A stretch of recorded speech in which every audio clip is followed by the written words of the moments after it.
37 miles. That's how far my husband left me standing in the pouring rain last Friday night. And that was his last mistake. I'm Isabella Rivers.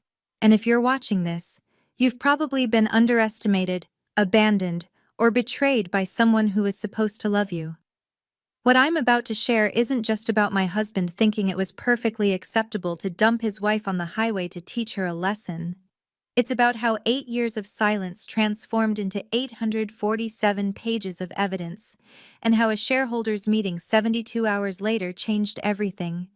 If you're watching this, please subscribe and let me know where you're watching from. It all started with an argument about money, but not our money. It was about the $2.3 million that belonged to someone who could no longer protect herself. 8 years ago, I walked away from my position as senior accountant at Deloitte to support Marcus's career ambitions. It seemed like the right decision at the time. He'd just been offered a junior executive role at Apex Development Corporation, a commercial real estate firm with offices from Boston to Miami. "This is our chance, Bella," he'd said, holding the offer letter like it was made of gold. "With you by my side, I'll be running that place in 5 years." He was right about the timeline, wrong about everything else. By year 3, Marcus had climbed to vice president of operations. By year 5, executive vice president. Our penthouse in Manhattan's Upper East Side cost $3.2 million, a number he loved mentioning at dinner parties where I was introduced as my lovely wife, Isabella, with no mention of my CPA credentials or the fact that I'd helped him prepare every presentation that got him promoted. "Everything you have is because of me," became his favorite phrase. The designer clothes, the charity galas, the summer house in the Hamptons, all proof in his mind of his generosity. When someone at a company event asked about my career, Marcus would laugh and say, "Bella keeps our home beautiful. That's a full-time job with my schedule." I stopped correcting him after year 4, but I kept my CPA license active, paying the continuing education fees from a separate account he didn't know existed. Some instinct, maybe. Or maybe it was my mother's voice in my head.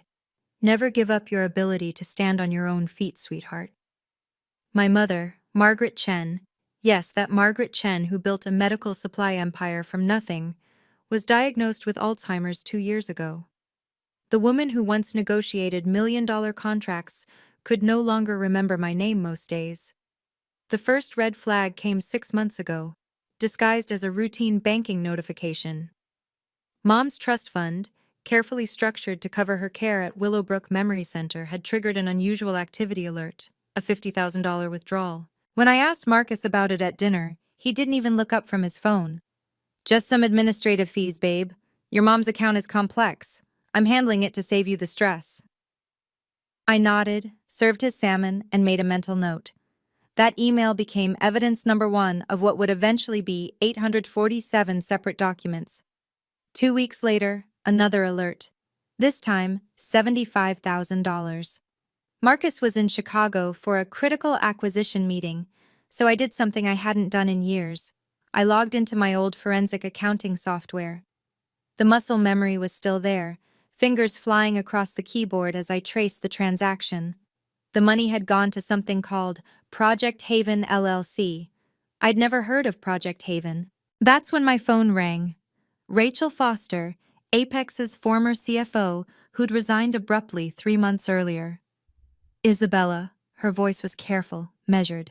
"I can't say much for legal reasons, but you might want to look closely at the quarterly reports, especially the subsidiary holding section." "Rachel, what are you—" "I'm sorry. I've probably said too much already. Just keep your eyes open.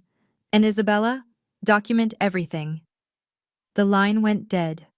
I sat there, staring at my laptop screen, feeling something shift in my chest. It wasn't fear. It was the sensation of puzzle pieces clicking together in the dark. I saved Rachel's number under yoga instructor in my phone and opened a new encrypted cloud storage account. Then I started digging into Project Haven LLC. What I found made my hands shake, but not with fear, with pure crystallized rage. Project Haven LLC was a shell company, registered in Delaware with a Manhattan mailing address that turned out to be a UPS store box. Its sole managing member? Marcus Rivers. Its primary funding source? My mother's trust fund. Over the next 3 weeks, I became a forensic archaeologist of my husband's deception. Using my old Deloitte access codes, which, remarkably, still worked for public record searches, I uncovered 16 separate transactions totaling $2.3 million.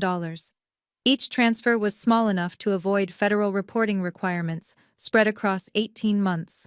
Classic structuring. The money trail led to 3 development projects that existed only on paper: Haven Tower, Haven Plaza, Haven Gardens, all approved by Marcus as EVP, all funded by my mother's money, all flowing back into accounts controlled by, I had to read it twice to believe it, Marcus and his attorney, Tom Bradley.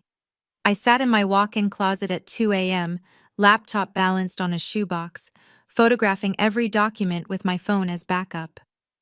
My mother's signature on the authorization forms was shaky, barely legible, signed during what her medical record showed was a severe cognitive episode. The next morning, I visited Mom at Willowbrook. She was having one of her rare lucid moments, sitting by the window in her favorite cardigan. "Mom," I said carefully, "did Marcus ever bring you papers to sign?" Her eyes, still sharp in that moment, met mine. "That man, he said it was for you, to protect you." Her hand found mine, grip surprisingly strong. "Isabella, baby, I might forget your face tomorrow, but I never forgot this. He's not who he pretends to be." "I know, Mom." She leaned closer, voice dropping. "Then do what needs to be done. I raised a fighter, not a victim." I kissed her forehead and made a promise. Then I called a number I'd researched but never dialed. Daniel Morrison, financial crimes attorney. Daniel Morrison's office occupied the 42nd floor of a building that screamed discretion and competence. No flashy nameplate, no advertisements, just Morrison Legal Consulting in understated bronze letters. "Mrs. Rivers," he said, after reviewing my documentation for 30 silent minutes, "this isn't just civil fraud. This is federal wire fraud, elder financial abuse, and potentially RICO if there are other victims." "RICO?" My voice stayed steady, though my pulse hammered. "Racketeer Influenced and Corrupt Organizations Act. If Marcus and Bradley did this to others..." He pulled up a database on his screen. "May I?" I nodded. 20 minutes later, we had 4 more names, 4 more elderly investors, another $6.4 million diverted to phantom projects. "We need more than documents," Daniel said.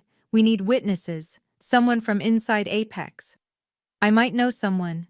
Rachel Foster agreed to meet us at a coffee shop in Brooklyn, far from Apex's Manhattan territory. She looked exhausted but determined. "I resigned because I refused to sign off on the Q2 audit," she said without preamble. "Marcus threatened to destroy my career if I talked. But seeing you here..." She pushed a flash drive across the table. Internal emails, board communications, everything I could save before they locked me out. "Why help me now?" I asked. "Because my grandmother died last year in a state-run facility after someone stole her life savings. I couldn't prove who, but I can prove this." Daniel reviewed the files on his encrypted laptop. "This is enough for federal charges. But we need to time this perfectly. When's the next public forum where Marcus can't run?" I smiled for the first time in months. "The annual shareholders meeting, this Tuesday, 3 days from now." "He'll be presenting to 200 people," Rachel added. "Board members, major investors, media." Daniel nodded slowly. "Then we'd better prepare your presentation, Mrs. Rivers. You're about to become a whistleblower." Friday night. We were driving back from Marcus's boss's birthday party at the St. Regis. Marcus had been drinking, not enough to impair his driving, but enough to loosen his tongue and sharpen his cruelty. "Did you really have to mention you were an accountant to Harrison's wife?" he started as we merged onto I-95. She looked at you like you were the help trying to sound important. I stayed quiet, watching the rain begin to spatter the windshield. My phone was recording in my purse, as it had been for every conversation over the past month. Silent treatment? Really, Bella? His knuckles whitened on the steering wheel. After everything I've given you? Everything you've given me? I kept my voice level. Like the $400,000 you withdrew from my mother's account last Tuesday? The car swerved slightly. What are you talking about? Project Haven Gardens, the development that doesn't exist except on the papers you filed. You've been snooping through fraud? Yes, Marcus, I have. He yanked the wheel hard, pulling onto the shoulder. Cars flew past us, headlights cutting through the now heavy rain. The dashboard clock read 9:47 p.m. The GPS showed we were 37.3 miles from home. You ungrateful bitch, he snarled. Your mother doesn't even know her own name. That money is sitting there doing nothing while I'm building an empire. Our empire. Built on stealing from a sick woman? It's not stealing when it's family money, and I'm family. You're a thief, Marcus. And when the FBI… His face went purple. The FBI? You called the… He stopped, calculating. Then his expression shifted to something colder. You know what? You need a lesson in gratitude. He reached across me, unlocked the passenger door. Get out, Marcus. Get out! He shoved my shoulder. Walk home. Maybe 37 miles in the rain will remind you who pays for your life. I looked at him. Really looked at him. The mask had finally slipped completely. Okay, I said calmly, grabbing my purse. I'll get out. His smile was triumphant as I stepped into the downpour. He peeled away, taillights disappearing into the storm. The rain hit like ice needles, soaking through my cocktail dress in seconds. I stood on the shoulder of I-95, watching Marcus's BMW disappear into the darkness. Cars whipped past, spraying walls of water that pushed me further from the road. I didn't cry. I didn't panic. I pulled out my phone, wiped the screen with my equally wet palm, and made one call. Daniel, it's time, code red. Where are you? His voice was instantly alert despite the late hour. I-95 northbound, mile marker 47. Marcus just committed felony abandonment. And I have it all recorded. I'm sending someone. Black Suburban, license plate ending in 4782. 20 minutes. Make it 15. And Daniel? File everything Monday morning. The shareholders' meeting is in 72 hours. Isabella, are you sure? He just gave us the perfect ending to our presentation. Abandonment in a storm after confronting him about elder abuse. No jury in America would sympathize with him now. I ended the call and immediately dialed Rachel. We're going live Tuesday. Can you have the forensic analysis ready? Already done. Isabella, where are you? You. Standing in the rain on I-95. Marcus's final mistake. I'll explain later. My third call was to someone unexpected. Alexis Rivers, Marcus's sister. Alexis, it's Isabella. I know we've never been close, but…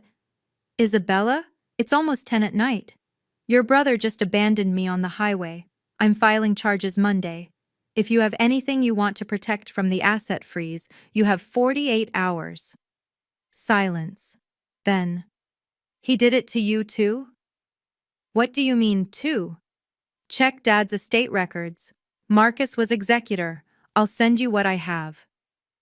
The black Suburban pulled up 14 minutes later. Daniel Morrison himself was driving, a towel already in his hands. I climbed in, dripping on his leather seats, and smiled. You know what's funny? He thinks I'm walking home right now, learning my lesson. What lesson would that be? I pulled off my wedding ring, dropped it into an evidence bag. That when someone shows you who they really are, you should believe them. And then you should destroy them. Legally, of course. The Suburban's heated seats fought against my soaked dress as Daniel drove toward the city. I pulled out my phone, fingers steady despite the cold, and began orchestrating the end of Marcus Rivers. First email, sent to all 7 board members, marked confidential, urgent. Subject: Fiduciary Breach Documentation Package. Full presentation at Tuesday's AGM. FBI involvement confirmed. Within 3 minutes, Board Chairman William Thornton called Daniel's phone. "Morrison, what the hell is this about?" Daniel put him on speaker. "Mr. Thornton, I represent Isabella Rivers and 4 other victims of systematic elder financial abuse perpetrated by your executive vice president. We'll be presenting evidence at the shareholders' meeting." "This is ambush tactics. This is transparency," I cut in. "Unless you'd prefer we skip the meeting and go straight to the Wall Street Journal?" Thornton's pause spoke volumes. "We'll convene an emergency board session Monday morning." "See you Tuesday, Mr. Thornton. Oh, and you might want to freeze Marcus's corporate accounts. He's already tried moving $5 million offshore." Next, I called Special Agent Jennifer Walsh, FBI Financial Crimes Division. "Agent Walsh? Isabella Rivers. The subject just committed felony abandonment and made incriminating statements, all recorded. Send me the audio. We'll have arrest warrants ready by Monday noon." Rachel texted. "Just got a call from current CFO Patricia Wong. She found 3 more phantom projects. She's on our side." By the time we reached Daniel's office, my phone showed 47 missed calls from Marcus. I didn't answer any of them. Instead, I changed into the spare clothes Daniel's assistant had somehow procured at 11 p.m., sat at his conference table, and began building a PowerPoint that would end my marriage, Marcus's freedom, and possibly Apex development as it currently existed. Slide 1 was simple: a photo of my mother in better days, alongside her forged signatures. Slide 2, $8.7 million stolen, 5 victims, 1 perpetrator. The rain kept falling outside. Somewhere in the city, Marcus was probably still believing I was walking home, learning my lesson. Saturday morning, 8 a.m. sharp, FBI field office, Lower Manhattan. The conference room smelled of burnt coffee and justice about to be served. Special Agent Jennifer Walsh spread my 847 pages across the table like tarot cards revealing Marcus's future. "Mrs. Rivers, in 20 years of financial crimes investigation, I've rarely seen documentation this thorough. I had 8 years to practice being invisible while watching everything," I replied, sliding over another folder. "These are the audio recordings, 23 separate conversations where Marcus admits to managing my mother's money." Agent Walsh's partner, Agent David Kim, pulled up the financial tracking system. "The money trail is clear. Shell companies, structured deposits, forged signatures. Your husband wasn't just stealing, he was running a sophisticated scheme." "With help," I added, showing them Tom Bradley's signature on key documents. "Apex's corporate counsel was getting 30%. "We'll need Bradley to flip," Walsh said. "Offer him a deal for testimony." "He won't need to," Rachel Foster said from the doorway, arriving with Patricia Wong, Apex's current CFO. "We have his emails discussing the distribution schedule with Marcus." Patricia, a small woman with steel in her spine, set down her laptop. "I've been documenting irregularities for 3 months, afraid to speak up. When I got Isabella's email last night, I realized I wasn't alone." "How many victims total?" Agent Kim asked. 5 elderly investors, including Mrs. Chen, Patricia confirmed. "Total theft, $8.7 million over 18 months. Walsh stood. "We'll arrest them both at the shareholders' meeting. Maximum public impact, no chance to flee." "Speaking of fleeing," I said, showing them my phone, "Marcus just booked a one-way ticket to Costa Rica for Tuesday afternoon." "Not anymore," Walsh smiled grimly, typing rapidly. "He's on the no-fly list as of now." We spent the next 6 hours building an airtight case.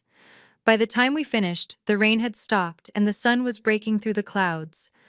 While we built his prosecution, Marcus lived his last weekend of freedom in blissful ignorance. His texts evolved throughout Saturday like a narcissist's grieving process. 10 a.m. "Hope you learned your lesson. I'll pick you up when you apologize." 2 p.m. "Stop being dramatic, Bella. This is childish." 6 p.m. "Fine. Stay at your mother's facility. I know that's where you are." 11 p.m. "We have the Thornton brunch tomorrow. Don't embarrass me by not showing up." Sunday morning brought voicemails, 23 of them. I saved each one, forwarding them to Agent Walsh. Evidence numbers 848 through 870. Bella, baby, let's talk about this like adults. His voice oozed false concern in message number 15. You misunderstood about your mother's money. It's all invested safely. I have the paperwork right here. Daniel, listening on speaker, shook his head. He's manufacturing false documents as we speak. Meanwhile, 3 of the 7 board members had privately confirmed their support. William Thornton himself called Daniel. If even half of what you're alleging is true, we'll support immediate termination. It's all true, I said, loud enough for Thornton to hear. And we have receipts for everything. The best intelligence came from an unexpected source. Marcus's secretary, Linda, who'd always been kind to me. Mrs. Rivers, she whispered over the phone. He's been shredding documents all morning, and Mr. Bradley's been here since 6 a.m. They look scared. They should be, I said. Linda, you might want to take Tuesday off. Why Tuesday? Just trust me. And Linda, thank you for always treating me like a person, not just an accessory. Her voice was soft. You deserved better, Mrs. Rivers. We all knew it. By Sunday night, Marcus had stopped calling. His final text read, "You're making a huge mistake." I typed back my only response. No, Marcus, you made it. 37 miles ago. Monday morning arrived with paperwork and precision. At 9 a.m. sharp, Daniel filed our civil lawsuit with the Southern District of New York, Isabella Rivers and others versus Marcus Rivers, Thomas Bradley, and Apex Development Corporation. Damages sought, $15 million under the Elder Abuse Act's treble damages provision. By 9:30, we'd secured an emergency asset freeze. Marcus would discover his accounts were locked when he tried to buy his morning coffee. At 10 a.m., Patricia Wong called. Marcus just stormed into accounting, demanding to know why his corporate card was declined. I told him to speak to legal. And Bradley? Packing his office, someone tipped him off about the freeze. Rachel pulled up the flight tracking app. Marcus's Costa Rica flight is still booked. He has no idea he's on the no-fly list. The FBI set their pieces in position. 6 agents would be stationed around the Apex building, 2 in the lobby, 2 in the parking garage, 2 in the meeting room adjacent to the main hall. Remember, Agent Walsh coached me, you're not there as the vengeful wife, you're there as a shareholder demanding accountability. I haven't been his wife since he left me in that storm, I said, straightening my suit jacket. The same charcoal Armani I'd worn to my last day at Deloitte. Tomorrow, I'm Isabella Chen, CPA, whistleblower, and 5% shareholder of Apex Development. Daniel handed me the final weapon, a USB drive containing everything. The moment you plug this in, it autoplays. 50 slides, all the evidence, timed perfectly. The board won't be able to stop it once it starts. That evening, I stood in my hotel room, looking at Manhattan's skyline. Somewhere out there, Marcus was probably practicing his quarterly presentation, convinced he'd weathered the storm. He had no idea the storm was just beginning. And this time, I was the one bringing the rain. Monday night, 9 p.m. I sat in my hotel room, Daniel and Rachel going over final preparations. My phone lit up with a call from Willowbrook Memory Center. Mrs. Rivers, your mother is having a clear moment. She's asking for you. I found Mom sitting up in bed, more lucid than she'd been in months. Her eyes, those sharp brown eyes that built an empire, focused on me with perfect clarity. Isabella, she said, gripping my hand. Tomorrow's the day, isn't it? I hadn't told her, but somehow she knew. Yes, Mom. I remember him now, Marcus. I remember signing those papers. He said you needed the money, that you were in trouble. Tears rolled down her cheeks. I was so confused, but I trusted him because he was your husband. Mom, it's not your fault. Let me finish while I can. Her grip tightened. I built my company from nothing. I fought men who thought I was weak because I was a woman, an immigrant. I thought I was protecting you by setting up that trust. Instead, I gave him a weapon. No, Mom. You gave me the evidence. Every transaction he made is traceable. He got greedy, and greed leaves trails. She smiled then, fierce and proud. That's my daughter. Make him pay, sweetheart. Not for the money. I don't care about money anymore. Make him pay for thinking we were weak. I will. Her eyes started to cloud again, the moment passing. Who are you, dear? You look familiar. I kissed her forehead. Someone who loves you. Back at the hotel, I found an email from Marcus. Last chance, Bella. Come home tonight and we forget everything. Otherwise, I'll destroy you in the divorce. I forwarded it to Agent Walsh with a note. Evidence number 871. Then I went to bed, sleeping better than I had in 8 years. If you're watching this and thinking about what you'd do in my position, I want you to know that justice doesn't always come from confrontation. It comes from documentation, preparation, and using the legal system the way it was meant to be used. Have you ever had someone underestimate you, only to realize too late who they were dealing with? Comment below, but remember, the best revenge is lawful revenge. If this story resonates with you, please subscribe and share it with someone who needs to hear that silence doesn't mean weakness. Sometimes it means you're building an airtight case. Tuesday morning, 6 a.m.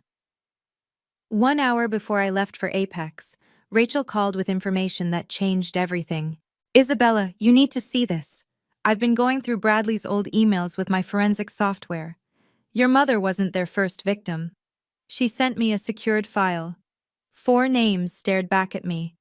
Dorothy Weinstein, 82, diagnosed with dementia. Robert Park, 78, Parkinson's disease. Maria Santos, 74, late-stage cancer. James Thompson, 81, deceased. Thompson died 6 months ago, Rachel continued. His family never knew about the missing $1.8 million. The others are all in care facilities, families struggling to pay bills while Marcus and Bradley lived off their money. My hands shook, not with fear, but with pure, crystalline rage. Total? Including your mother? $8.7 million over 2 years. Isabella, this qualifies for RICO charges. This is organized crime. I immediately called Agent Walsh. We have 4 more victims. Jesus Christ. Send me everything. This changes the arrest from fraud to racketeering. That's 20 years minimum.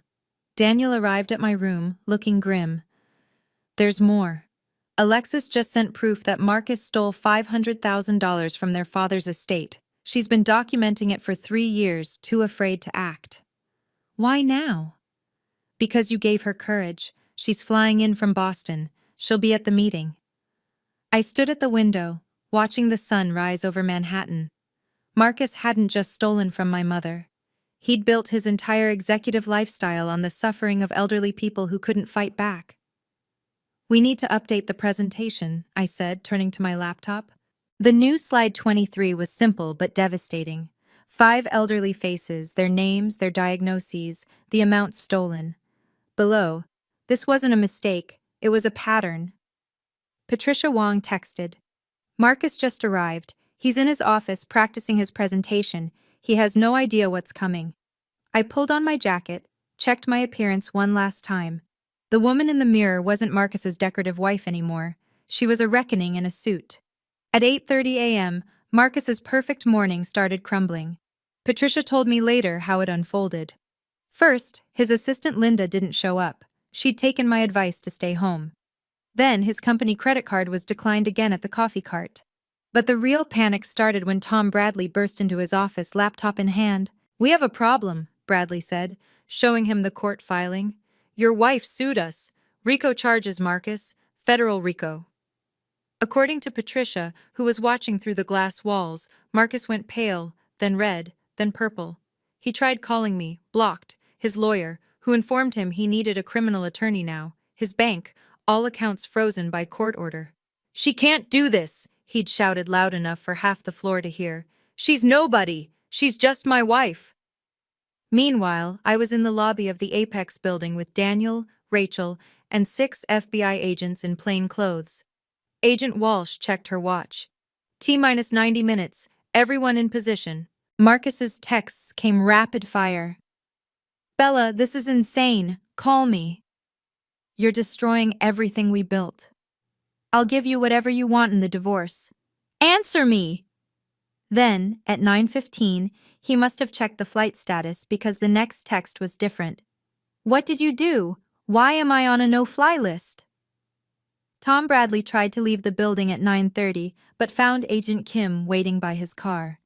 "Mr. Bradley, I wouldn't go anywhere if I were you. You'll want to be here for the meeting." By 9:45, Marcus had called 17 lawyers. None would take his case without a massive retainer he couldn't access. His final attempt at escape, trying to wire money from the Cayman Islands account, failed when the bank informed him it had been frozen by international court order. At 9:50, he sent one last message. "You win. What do you want?" I typed back, "Justice. See you at 10. Then I walked into the building where I'd been invisible for 8 years, ready to be seen. In the elevator to the 42nd floor, I got a text from an unknown number. "Isabella, it's Alexis. I'm in the lobby. Can we talk?" I met Marcus's sister by the security desk. She looked exhausted but determined, clutching a manila folder like a lifeline. "I should have spoken up years ago," she said without preamble. "When Dad died, Marcus was executor. I was only 23, grieving, trusting my big brother. He told me Dad left everything to charity, except for a small amount for each of us." "How much did he actually leave you?" "2 million each. Marcus gave me 50,000 and kept the rest." She handed me the folder. Bank statements, Dad's real will, everything. I was too scared to confront him alone. "You're not alone now." She surprised me by hugging me. "I'm sorry for every dinner where I sat silent while he belittled you. I thought if I stayed quiet, stayed small, he wouldn't turn on me, but silence just made him bolder." We rode the elevator up together. In the hallway outside the main conference room, we found unexpected allies gathering. 3 elderly men and women, the children of Marcus's other victims, had come after Rachel reached out. "Mrs. Rivers," one said, extending his hand. "I'm James Thompson, Jr. Your lawyer called me yesterday about my father. We had no idea the money was gone until you found it." Dorothy Weinstein's daughter was crying. "Mom kept saying someone was stealing from her. We thought it was the dementia talking." By 10 a.m., we weren't just 5% shareholders anymore. Together with the victims' families and Alexis, we represented 12% of Apex Development, more than enough to demand the floor. William Thornton saw us gathering and approached. "Mrs. Rivers, what exactly are you planning?" "Transparency, Mr. Thornton, something this company forgot about." He studied our group, then nodded slowly. "You'll have the floor after Marcus presents." "Actually," I smiled, "I think we'll take it during." 10 a.m. sharp. The main conference room was packed with 200 shareholders, several financial reporters, and a live stream camera for remote investors. Marcus stood at the podium in his $5,000 Armani suit, that practiced smile faltering only when he scanned the crowd. He didn't see me yet. I was standing in the back corner, partially hidden behind Daniel, but he saw Rachel in the 3rd row, Patricia Wong in the front, Alexis near the door. His eyes darted between them like a trapped animal sensing predators. "Good morning, everyone," he began, his voice steady but his hands gripping the podium. "Apex Development continues to show remarkable growth in challenging markets." The presentation slides behind him showed gleaming buildings, profit charts trending upward, smiling families in luxury apartments. The Marcus Rivers Show, polished and perfect. "Our Q3 results exceeded projections by 12%, he continued, clicking to the next slide. "This is thanks to our innovative approach to capital management and strategic partnerships." That's when I started walking. From the back of the room, down the center aisle. My heels clicked on the marble floor, each step echoing. Heads turned, whispers started. Marcus saw me when I was halfway there. His face went through a symphony of emotions, shock, anger, fear, then forced composure. "If we could hold questions until," he started. "I'm not here to ask questions, Marcus." My voice carried clear and strong. "I'm here as a shareholder to present evidence of systematic fraud." The room erupted. Board members stood. Reporters pulled out phones. The live stream chat exploded. William Thornton banged a gavel. "Order! Mrs. Rivers, you don't have the floor." "Actually, she does." Agent Walsh stepped out from the side door, badge visible. "FBI Financial Crimes Division. This is now a federal investigation." Marcus's perfect morning was officially over. The room fell silent, except for the hum of the air conditioning and the rapid clicks of phone cameras. Marcus stood frozen at the podium, his mouth opening and closing like a fish pulled from water.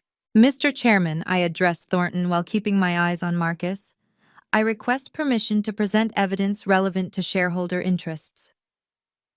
Thornton looked between me, the FBI agents, and Marcus. "Granted." I walked to the podium, inserted my USB drive into the presentation system. Marcus stepped aside. He had nowhere else to go with agents at every exit.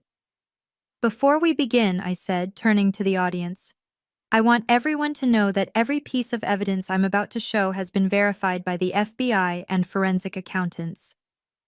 The first slide appeared, my mother's photo from healthier days, alongside her medical records showing advanced Alzheimer's. "This is Margaret Chen, founder of Chen Medical Supplies, diagnosed with Alzheimer's 2 years ago. She's also my mother, and one of 5 elderly victims of systematic fraud." Marcus grabbed the microphone. "This is ridiculous. I'm her son-in-law. I was helping manage—" "Slide 2, I continued calmly. The forged signatures appeared side by side with authentic ones. The difference was obvious even to untrained eyes. These signatures were used to steal $2.3 million from my mother's trust fund." The room gasped. Board members were on their phones, likely calling lawyers. "Bella, stop this," Marcus hissed, forgetting the mic was still on.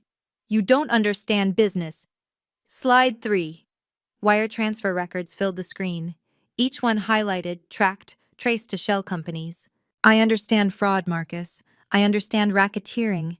And I understand that you did this to 4 other elderly victims." Tom Bradley tried to leave. 2 agents blocked his path. "Slide 4, I said, my voice steady as steel. "Let me show you where the money really went." Project Haven LLC's corporate structure filled the screen, a web of shell companies all leading back to 2 names, Marcus Rivers and Thomas Bradley. "These supposed development projects never existed," I explained to the stunned audience. "No buildings, no permits, no construction, just paper trails designed to hide theft." Patricia Wong stood up from the front row.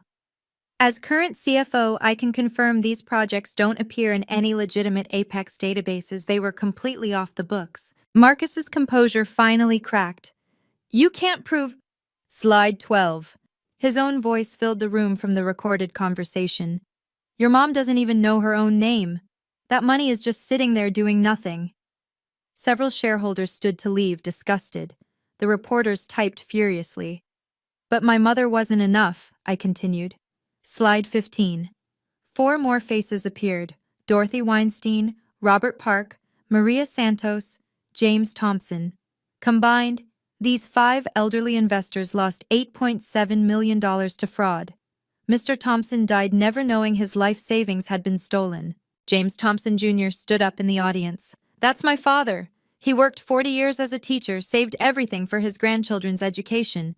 This man," he pointed at Marcus, "stole their futures." The board members were in crisis mode. William Thornton was on the phone with legal. 2 others were heading for the door, only to be politely redirected by FBI agents. "This ends now," Marcus said, reaching for my laptop. Agent Walsh stepped forward. "Mr. Rivers, I'd advise you not to touch that evidence." The trap was closing, and everyone in the room could feel it. A shareholder in the middle row stood up. "Mr. Rivers, did you just attempt to destroy evidence in front of 200 witnesses and the FBI?" Marcus's lawyer brain finally kicked in. "I want my attorney." "You'll have that opportunity," Agent Walsh said, moving closer to the podium. "But first, Mrs. Rivers has the floor." I clicked to the next slide, a timeline of transactions aligned with my mother's medical records. Notice the pattern. Every major withdrawal happened during my mother's documented episodes of confusion. Marcus would visit her during her worst moments, when she couldn't remember her own name, and get her to sign papers. Rachel Foster stood. I resigned as CFO because I discovered these irregularities.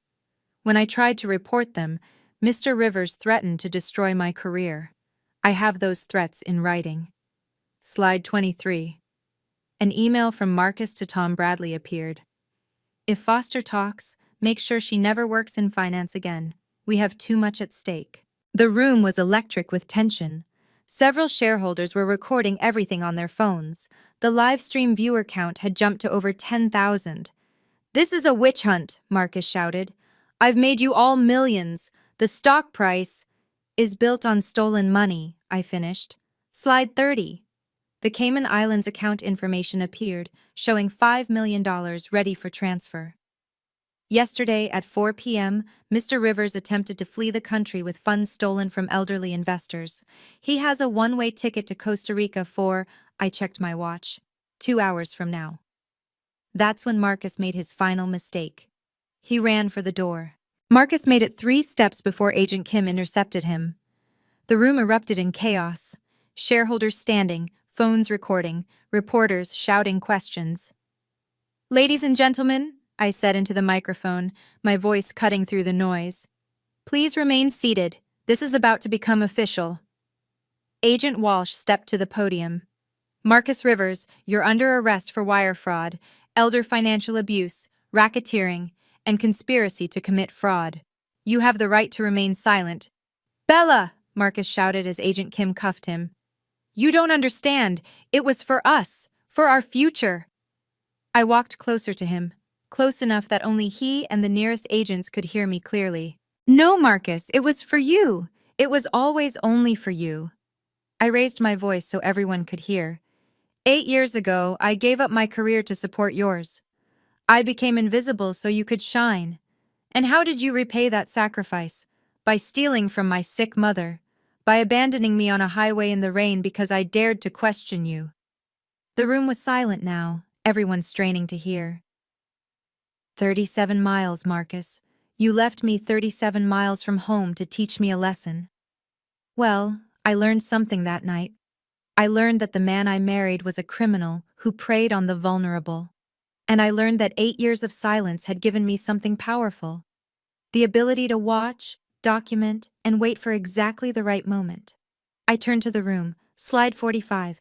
The screen showed a photo from that night. Me standing in the rain on I-95, soaking wet, taken by the dashboard camera of Daniel's car when he picked me up. Timestamp: 10:13 p.m., Friday. This was taken 3 days ago, minutes after my husband abandoned me. He thought he was punishing me. Instead, he gave me the final piece of evidence I needed. Tom Bradley was being cuffed now too, reading his rights by Agent Kim.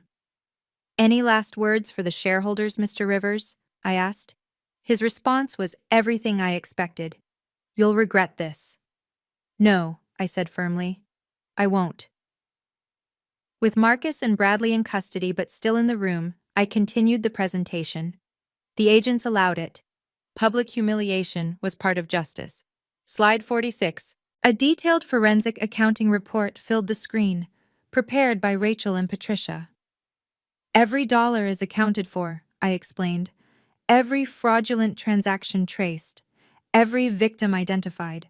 The total stolen, $8.7 million over 24 months. Dorothy Weinstein's daughter stood up. My mother is 92 years old. She built her savings over 60 years of teaching. This man stole $1.3 million while she was suffering from dementia. Slide 47. Marcus's voice again, from another recording. Old people don't need that much money. They're going to die anyway. The crowd's disgust was palpable. Several board members looked physically ill. William Thornton stood. I call for an immediate vote. Motion to terminate Marcus Rivers as Executive Vice President, effective immediately. Second, called 3 board members simultaneously. All in favor? Every hand in the room went up, except 2. Marcus's, which were cuffed behind his back, and Tom Bradley's, similarly restrained. Motion carried unanimously, Thornton announced. There's more, I said, clicking to slide 48. It showed Alexis Rivers' evidence about their father's estate. Alexis stood up, her voice shaking but determined. My brother didn't just steal from strangers. He stole from his own family. Our father left us equal inheritances. Marcus took 90% of mine and told me Dad had left me almost nothing. Marcus tried to speak, but his lawyer, who had finally arrived, whispered urgently in his ear to stay silent. Final slide, I announced. It was simple. A photo of all 5 victims in their younger days: teachers, nurses, business owners, parents. Below it, one line: they deserved better. The room was silent for a moment. Then slowly, applause started. First from the victims' families, then from shareholders, even from some board members. Marcus was led out in handcuffs as 200 people watched. The last thing he saw was his empire acknowledging his crimes. Marcus Rivers, Agent Walsh announced formally to the room, you are under arrest for 18 counts of wire fraud, 5 counts of elder financial abuse, conspiracy to commit fraud, and violations of the Racketeer Influenced and Corrupt Organizations Act. The agents turned him to face the room as she continued reading his rights. Every phone in the room was recording. The live stream viewer count showed 47,000 people watching Marcus Rivers' downfall in real time. Tom Bradley, Agent Kim announced, you are under arrest for conspiracy to commit fraud, wire fraud, and violations of fiduciary duty. Bradley looked like he might faint. I want to make a deal. I have information. Save it for the federal prosecutor, Agent Kim replied, leading him toward the door. As they passed my position, Marcus stopped, the agents allowing him one moment. Bella, please, he said, his voice breaking. You don't understand what you've done. My reputation, my career. Your victims, I interrupted. That's what I understand. Margaret Chen, Dorothy Weinstein, Robert Park, Maria Santos, James Thompson. Those are the names that matter. I'm your husband. Were, I corrected. You were my husband. You became a criminal the moment you forged my mother's signature. The crowd parted as the agents led them out. Someone started slow clapping, then another. By the time Marcus reached the door, the entire room was applauding, not for him, but for justice being served. William Thornton returned to the podium. Ladies and gentlemen, in light of these revelations, the board will be conducting a full forensic audit of all company operations. We apologize to our shareholders and especially to the victims of these crimes. He turned to me. Mrs. Rivers, Ms. Chen, the board would like to thank you for your courage in bringing this to light. There's one more thing, I said, returning to the microphone. I make a motion as a shareholder. Apex Development should establish a victim restitution fund, starting with full repayment to all 5 victims, plus damages. Seconded, called out 6 shareholders simultaneously. All in favor? The vote was unanimous. The meeting dissolved into controlled chaos. Reporters rushed forward with questions. Shareholders crowded around me with congratulations and thanks. But I only had eyes for one group, the victims' families. James Thompson Jr. shook my hand with tears in his eyes. You gave my father justice he'll never know about. But his grandchildren will go to college now. Thank you. Dorothy Weinstein's daughter hugged me. Mom had a clear moment yesterday. I told her someone was fighting for her. She smiled for the first time in months. William Thornton approached with several board members. Ms. Chen, the board would like to offer you a position, interim CFO while we restructure. I'll consider it, I said. But first, I need to ensure every penny is returned to the victims. Patricia Wong handed me a tablet. I've already started the process. First wire transfers can go out tomorrow. My phone buzzed with a text from Daniel. Check the news. I pulled up CNN's financial page. The headline read, Breaking. Apex Development EVP arrested for elder fraud in dramatic shareholder meeting. Wife turned whistleblower exposes 8.7 Annan scheme. The stock price had dropped 12% in the last hour, but surprisingly, several analysts were calling it a buying opportunity. Cleaning house, one wrote, is painful but necessary. Apex may emerge stronger. Alexis approached me quietly. Isabella, I know we were never close, but thank you. You didn't have to include my evidence. You could have just fought for your mother. He hurt you too, I said simply. Family or not, wrong is wrong. Agent Walsh returned to the room. Ms. Chen, we'll need you to come to the federal building tomorrow for formal statements. But I wanted you to know, with the evidence you've provided, Marcus is looking at minimum 7 to 10 years. Bradley might get 5 if he cooperates. And the victims? Full restitution is part of the plea deal we'll offer. They'll get their money back. For the first time in 8 years, I felt like I could truly breathe. Justice sometimes comes slowly, but when it's built on solid evidence and legal channels, it's undeniable. If you or someone you know is facing financial abuse, especially elder financial abuse, please seek help from legal professionals. Don't suffer in silence. Comment below if this story inspired you to stand up for what's right, and remember to subscribe to hear more stories about justice being served. Share this video with anyone who needs to hear this message. You are not alone. Documentation is your weapon, and the law is on the side of victims when they have the courage to speak up. 6 months later, Southern District of New York Federal Court. Mr. Rivers, Judge Patricia Hoffman read from the bench, you have pled guilty to 18 counts of wire fraud, 5 counts of elder financial abuse, and violations of the RICO Act. This court sentences you to 7 years in federal prison, followed by 3 years supervised release. Marcus stood in his orange jumpsuit, a far cry from his Armani suits. He'd lost 30 pounds, his hair was gray at the temples, and the arrogance had been replaced by something hollow. Furthermore, the judge continued, you are ordered to pay full restitution of $8.7 million to your victims, plus an additional $6.3 million in punitive damages. Tom Bradley had already been sentenced, 5 years after cooperating fully with prosecutors. His testimony had revealed 3 more victims in other states, bringing the total theft to over $11 million. Mrs. Chen, the judge addressed me, would you like to make a victim impact statement on behalf of your mother? I stood, my voice clear and strong.